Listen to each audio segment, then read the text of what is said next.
रहीम। Last time हमने ये देखा था कि अगर हमारे पास कोई कंडीशन हो तो उस कंडीशन की बेस पे हम किस तरह से डिसीजन लेते हैं। फॉर एग्ज़ाम्पल हमने कहा कि ये अगर हमारे पास कोई कंडीशन है तो ये कंडीशन जब ट्रू होती है तो हमने क्या एक्शन परफॉर्म करना है, अगर ये कंडीशन फॉल्स होती है तो हम क्या एक्शन परफॉर्म करेंगे।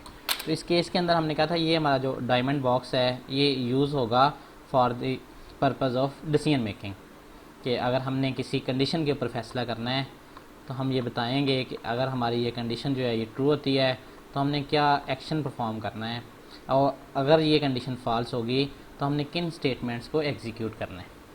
तो जहाँ पे हम किसी कंडीशन की बेस के ऊपर डिसीजन करेंगे इसको हम कहते हैं this is called a decision structure.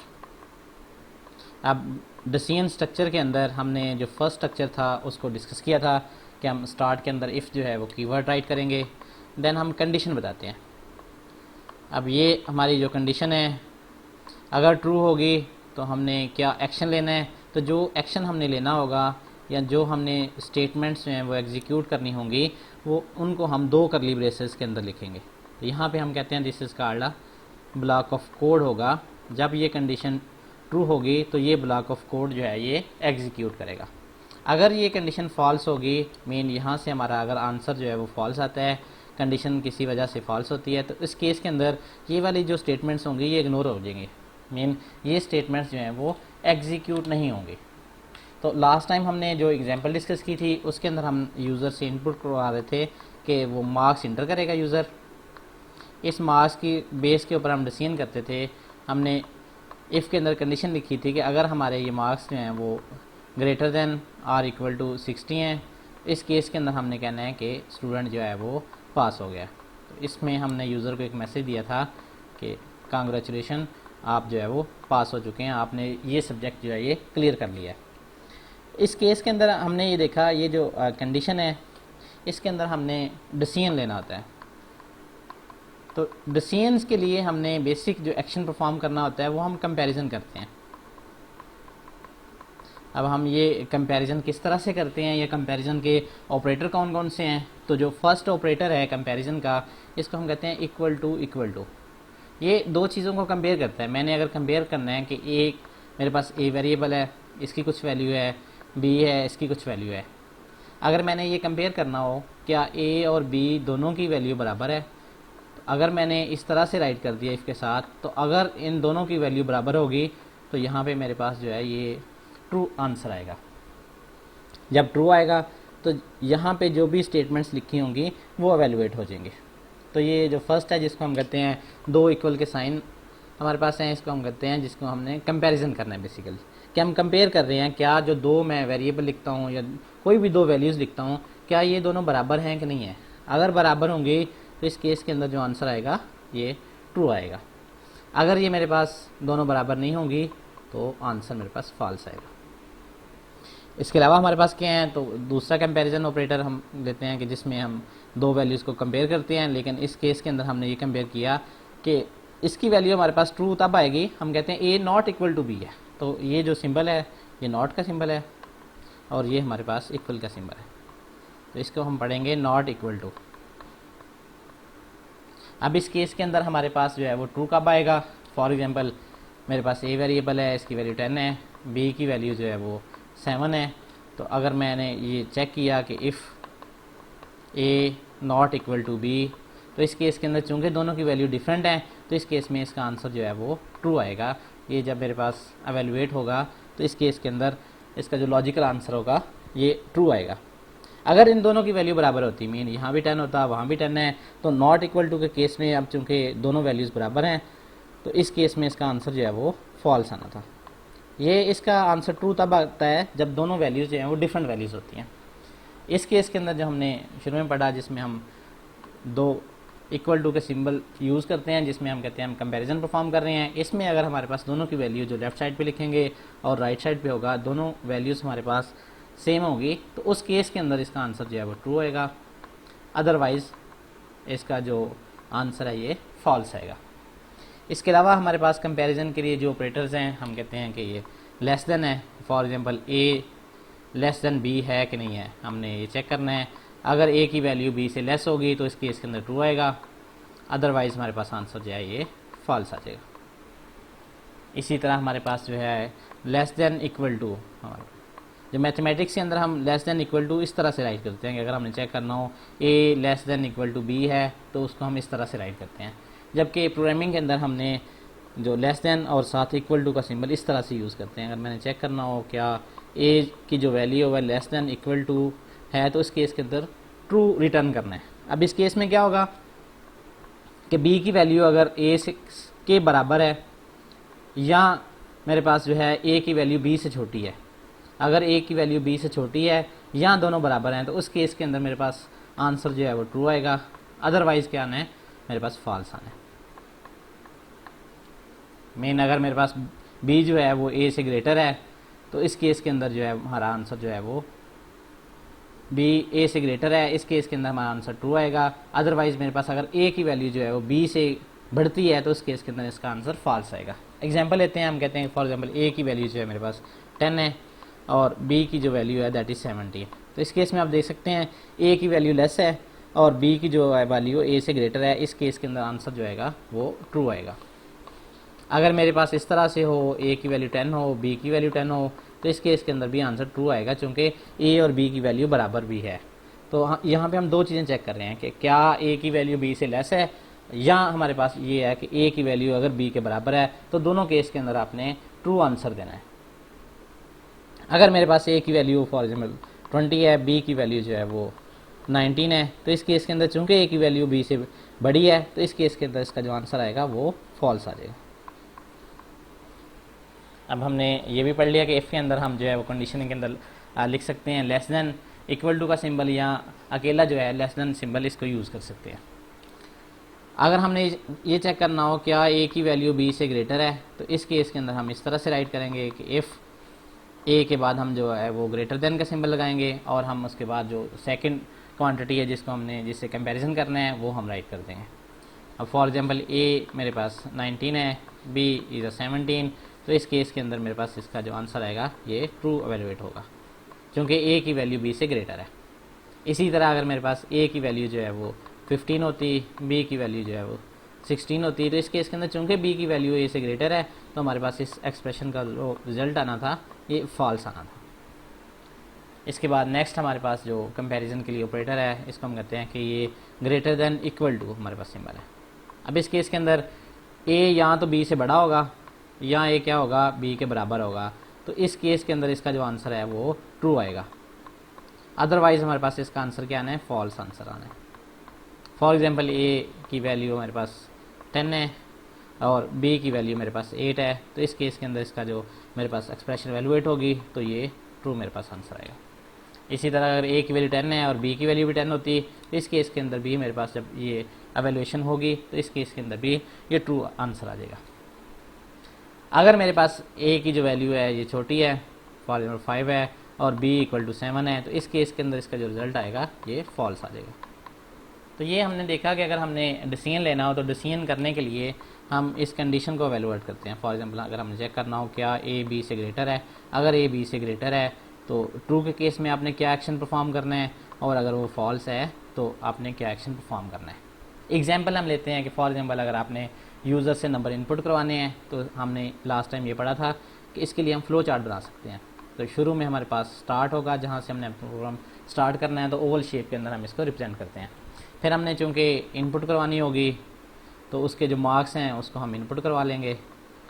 तो इनपुट करवाने का आपको तरीका पता है कि पहले आपने यूज़र को एक मैसेज देना है और फिर CN के थ्रू अपने मार्क्स को इनपुट करवा लेना है। तो यहाँ पे मार्क्स जो है हमने इनपुट करवा लिए हैं। फिर आपने इन मार्क्स की बेस पे डिसीजन करना है। डिसीजन क्या करना है कि अगर हमारे जो मार्क्स हैं ये ग्रेटर हुए किससे या R इक्वल टू 50 हुए तो हमने क्या देना है, क्या स्टूडेंट क्या मैसेज देना है कि ये पास हो चुका है।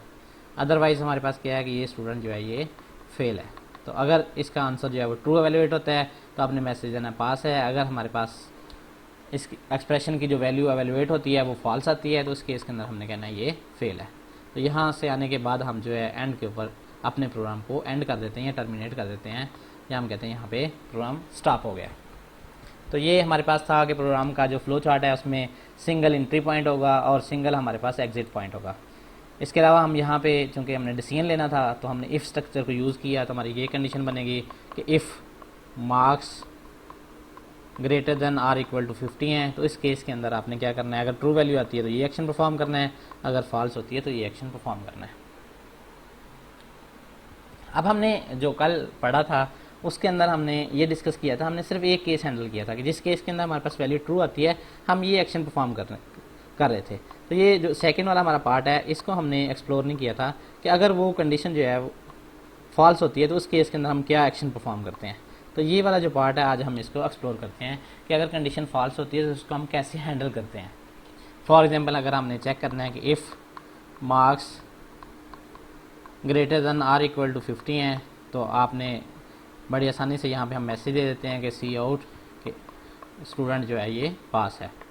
अब अगर ये कंडीशन की वैल्यू हमारे पास फॉल्स आती है तो इस केस को हम कैसे हैंडल करते हैं। तो इसको हैंडल करने के लिए हम एल्स लिखते हैं। अगर हमारी ये कंडीशन ट्रू होगी तो ये वाली जो स्टेटमेंट्स हैं ये एग्जीक्यूट होंगी, अगर ये कंडीशन जो है वो फॉल्स होती है तो उस केस के अंदर एल्स वाली जो हमारे पास होंगी स्टेटमेंट्स वो एवेल्युएट होंगी या वो एग्जीक्यूट हो जाएंगी। तो यहाँ पे हमने लिखना है कि सी आउट क्या हो गया है, हमारे पास ये स्टूडेंट जो है वो फेल है। तो ये हमारे पास तरीका है लिखने का, इसको हम देखते हैं डेव सी प्लस प्लस के अंदर एग्जीक्यूट करके कि ये काम हम किस तरह से कर सकते हैं। फॉर एग्जांपल हमने यूज़र से मार्क्स जो है वो पूछने हैं, तो इस प्रोग्राम के अंदर हमने यूज़र से इनपुट करवाएंगे, क्या चीज़ कराएंगे, मार्क्स इनपुट करवाएंगे। इन मार्क्स की बेस पे हमने डिसीजन लेना है कि डिसीजन हमारा ये होगा कि स्टूडेंट जो है वो पास है या हमारे पास ये स्टूडेंट जो है ये फेल है। तो ये हमने डिसीजन लेना है, तो इसके लिए टॉप के ऊपर हम हेडर फाइल जो है इसको इंक्लूड कर लेते हैं ताकि हम इनपुट और आउटपुट वाली फंक्शनैलिटी जो है वो परफॉर्म कर सकें। तो उसके लिए टॉप के ऊपर हमने हैश इंक्लूड और हमने आईओ स्ट्रीम हेडर फाइल को इंक्लूड कर लेना है ताकि हम सी इन और सी आउट को यूज़ कर सकें। फिर हमारे पास ये सी इन और सी आउट जो है वो ये नेम स्पेस जो स्टैंडर्ड नेम स्पेस है इसको बिलोंग करेंगे। फिर हमने अपने प्रोग्राम का जो एग्जीक्यूशन है उसके लिए मेन फंक्शन लिखना होता है। तो यहाँ पे हमने एक वेरिएबल डिक्लेयर करना है जिसके अंदर हम मार्क्स जो है वो सेव करेंगे। अब हमने चूँकि यूज़र से मार्क्स पूछने हैं तो यूज़र को एक मैसेज देंगे, क्या करो कि प्लीज़ एंटर कर दो मार्क्स। अब यूज़र जब ये मार्क्स इंटर करेगा तो हमने कहाँ पे इनको सेव करना है, तो हमने ये जो मार्क्स वेरिएबल बनाया है इसके अंदर इसको सेव कर लेंगे।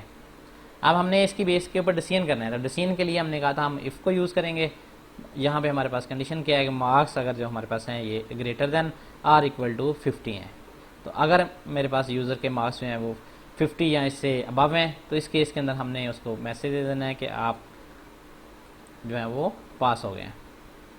अदरवाइज़ हमने इसको क्या मैसेज देना है कि अगर इस कंडीशन की वैल्यू जो है वो फॉल्स आती है तो उस चीज़ को हैंडल करने के लिए इफ़ के साथ हम एल्स को यूज़ करते हैं। तो हमने एल्स लिख दिया।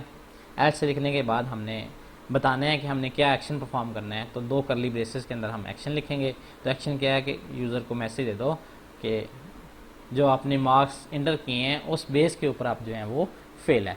तो इस प्रोग्राम को हम एग्जीक्यूट करके चेक करते हैं कि हमारी जो आउटपुट है वो किस तरह से हमें नज़र आती है।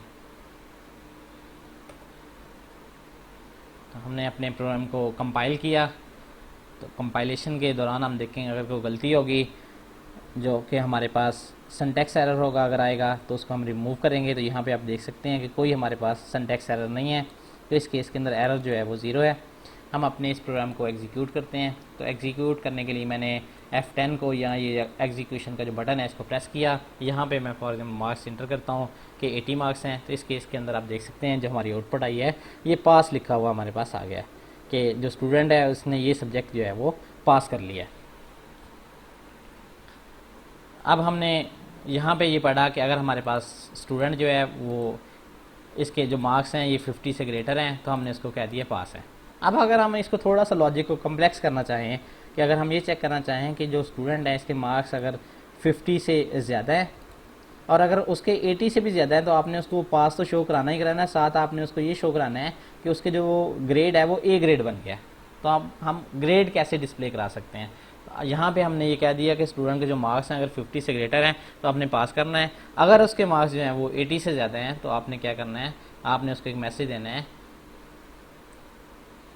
कि उसका जो ग्रेड है वो ए है। तो यहाँ पे हम चेक करेंगे कि अगर उसका हमारे पास जो है वो किससे अबव हैं, 80 से इक्वल हैं या अबव हैं, तो इस केस के अंदर हमने उसको कह देना है कि आपका जो ग्रेड है वो ए है। तो यहाँ पे हम सी आउट स्टेटमेंट के अंदर राइट करेंगे योर ग्रेड इज़, और कौन सा ग्रेड है, ए ग्रेड आपने ऑब्टेन किया है। तो चूंकि यहाँ पे हमने पास का बताया है और साथ हमने उसको एंड लाइन भी करना है ताकि जो भी टेक्स्ट नया लिखा जाए वो न्यू लाइन के ऊपर लिखा जाए। तो इस केस के अंदर हम ये देखते हैं कि ये इसका फ्लो ऑफ एग्जीक्यूशन किस तरह से होता है। तो फॉर एग्जांपल मैं यहाँ पे 70 मार्क्स इंटर करता हूँ तो सिर्फ मेरे पास पास लिखा हुआ आएगा, लेकिन अगर मैं यहाँ पे मार्क्स देता हूँ 85, तो इस केस के अंदर आप आउटपुट से वेरीफाई कर सकते हैं कि हमारे पास पास भी लिखा है और साथ ये भी बताया है कि आपका ग्रेड क्या है, ए है। तो आप देख सकते हैं इफ़ के अंदर हम जो है वो डिफरेंट इफ़ कंडीशन को यूज़ कर सकते हैं। इसको हम कहते हैं कि ये हमने इसकी नेस्टिंग कर दी है। तो हमने यहाँ पे क्या लिखा है, हमने नेस्टेड इफ़ लिखा है। नेस्टेड इफ़ उसको हम कहते हैं कि अगर हमने इफ़ कंडीशन के अंदर एक और इफ़ को हमने यूज़ कर लिया, अगर हमारे पास अनदर इफ़ स्टेटमेंट इफ़ के अंदर लिखी होगी तो इसको हम कहेंगे कि ये नेस्टेड इफ़ है। नेस्टेड इफ़ के अंदर आउटर पे हमारे पास एक इफ़ है, फिर हमारे पास इनर एक इफ़ है। इसी तरह हम ये भी कर सकते हैं कि इसके अंदर भी हम एक और इफ़ लिख देंगे जिसके अंदर अगर हम इसके 80 से भी अबव हैं और हम किसी और पैरामीटर्स की बेस पे अगर हम उसको चेक कर रहे हैं तो और कंडीशन भी हम लगा सकते हैं। नेस्टिंग के अंदर एक इफ़ के अंदर हम जो है और इफ़ लगा सकते हैं। तो नेस्टिंग स्ट्रक्चर ऐसा स्ट्रक्चर होता है कि जिसमें हम जो भी काम कर रहे हैं, फॉर एग्जांपल अगर हम लूप के अंदर रेपिटेशन कर रहे हैं तो उसके अंदर एक और अगर लूप लगा देंगे तो हम कहेंगे कि हमने नेस्टेड लूप लगा दिया है। इस केस के अंदर हमने नेस्टेड जो है वो इफ़ को यूज़ किया। नेक्स्ट फर्दर हम पढ़ेंगे कि ये जो नेस्टिंग इफ़ है इसको हम और इम्प्रूव किस तरह से कर सकते हैं और हम स्विच केस को डिस्कस करेंगे। आज हमने ये डिस्कस किया है कि हमारे पास ये जो इफ़ स्ट्रक्चर है ये किस तरह से काम करता है और इफ़ के साथ हम जो है वो एल्स को किस तरह से यूज़ करते हैं।